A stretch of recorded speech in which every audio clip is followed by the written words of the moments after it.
빨래방을 창업하려고 하면 보통 장비 파는 분들을 만나게 되죠. 그분들은 보통 핑크빛 미래를 얘기를 많이 합니다. 이 사업은 이래서 괜찮고 저래서 괜찮고 요래서 괜찮다. 여기다 하면 뭐 나쁘지 않을 것 같다. 뭐 이런 얘기들을 많이 하시죠. 그런데 실제 운영하시는 분들을 만나서 인터뷰를 해보면 뭐 이유는 똑같아요. 뭐 이래서 안 좋고 저래서 안 좋고 요래서 안 좋다. 똑같은 내용으로 좋은 얘기를 하시는 분은 그다지 없을 것 같습니다. 이거 너무 좋아요. 하세요. 라고 하는 분은 영업사원이거나 그 브랜드 관련자일 가능성이 대단히 큽니다. 아니면은 뭐 소개비를 챙기시는 분이거나 뭐 이런 가능성이 크죠. 진짜 점주님이라면 좋아도 좋다고 말을 잘 안 하십니다. 본인이 고생한 게 있기 때문에. 결국 창업은 개인의 선택이고 관점의 차이라고 할 수 있지만 관점의 차이라고 하기에는 생업이 걸려 있을 수도 있는 문제이기 때문에 가볍게 넘길 수는 없겠죠. 때문에 저는 빨래방의 좋은 미래, 긍정적인 미래뿐만 아니라 부정적인 미래를 조금 더 집중적으로 다뤄보면서 중립적인 입장에서 빨래방 사업의 미래가 어떨까, 과연 어떤 빛일까 라고 한번 알아보도록 하겠습니다. 빨래방의 긍정적인 미래에 대해서 한번 말을 해보겠습니다. 빨래방 업계의 큰손이죠. 1인 가구, 앞서 말씀드린 것처럼 꾸준히 그리고 급격하게 증가를 하고 있습니다. 그리고 코로나 때문에 비대면 거래 선호 현상이 뚜렷해요.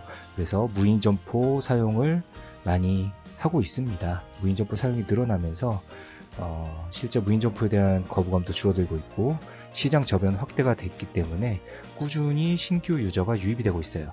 물론 빨래방 늘어나는 속도보다 신규 유저의 유입 속도가 더 크냐 물어보면 그거는 사실 좀 알기가 어려운 부분이죠.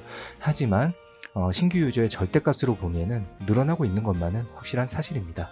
또한 꾸준한 기술 개발로 새로운 편의를 제공하고 있습니다. 신용카드 결제라든지 뭐 원격 제어, 원격 결제 뭐 이런 것들이 새로 제공이 되면서 손님들의 편의가 늘어나고 있어요.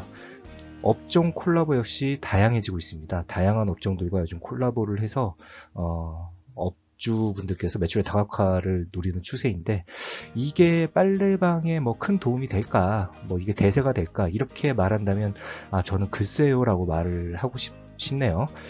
잘은 모르겠습니다. 아직은. 세탁도 하나의 문화로서 정착해가는 그런 분위기입니다.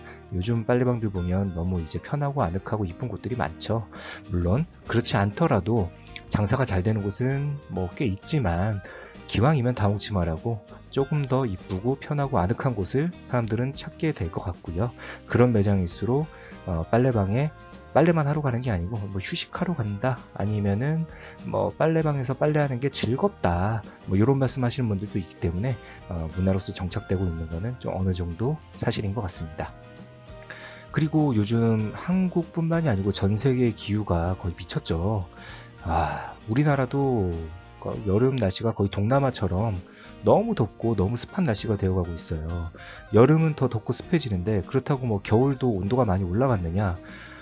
뭐 전체적인 평균으로 보면 그럴 수도 있지만 겨울 추울 때는 또 어마어마하게 춥잖아요. 한파가 또 오기 때문에 뭐 날씨도 좀 도와주는 게 있는 것 같습니다. 여기는 뭐 대한민국이라는 걸 잊어서는 안 되죠. 연간 기온차가 40도 이상 나는 나라는 그렇게 많지 않은 것 같아요. 더우면 더운 대로 추우면 추운 대로 나름의 호재가 있고 봄 가을에는 우리 빨래방 사장님들의 절친 미세먼지가 있습니다. 이렇게 말하면은 봄, 여름, 가을, 겨울 사시사철도 다 잘 되는 거냐, 다 호재만 넘쳐나냐 이렇게 말씀을 하시지만 뭐 굳이 이유를 찾자면 좋은 긍정적인 부분을 찾자면 그렇다는 거고요. 이런 호재들이 있다고 장사가 사시사철 다 잘 되는 건 아니겠죠. 앞서 말씀드렸던 빨래방과 콜라보되는 매장들을 한번 알아보겠습니다. 빨래방이 무인이다 보니까 최근 무인 바람을 타고 무인과 무인의 콜라보를 하는 경우가 굉장히 많은데요. 사진에 아이스크림 할인점이죠.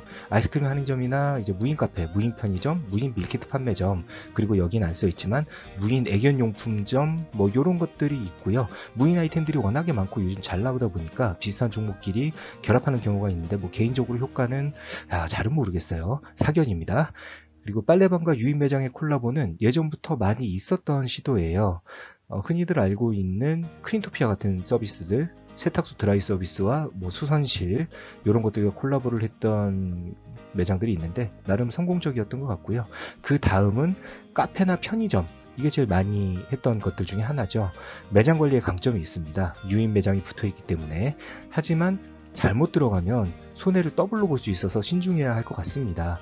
보통 무인 매장과 유인 매장이 붙어 있는 경우 무인 매장은 이제 크게 적자를 보기가 힘든 구조이기 때문에 큰 수익은 안 나도 운영을 하지만 유인 매장 같은 경우에는 이제 빠지는 경우를 좀 많이 봤어요.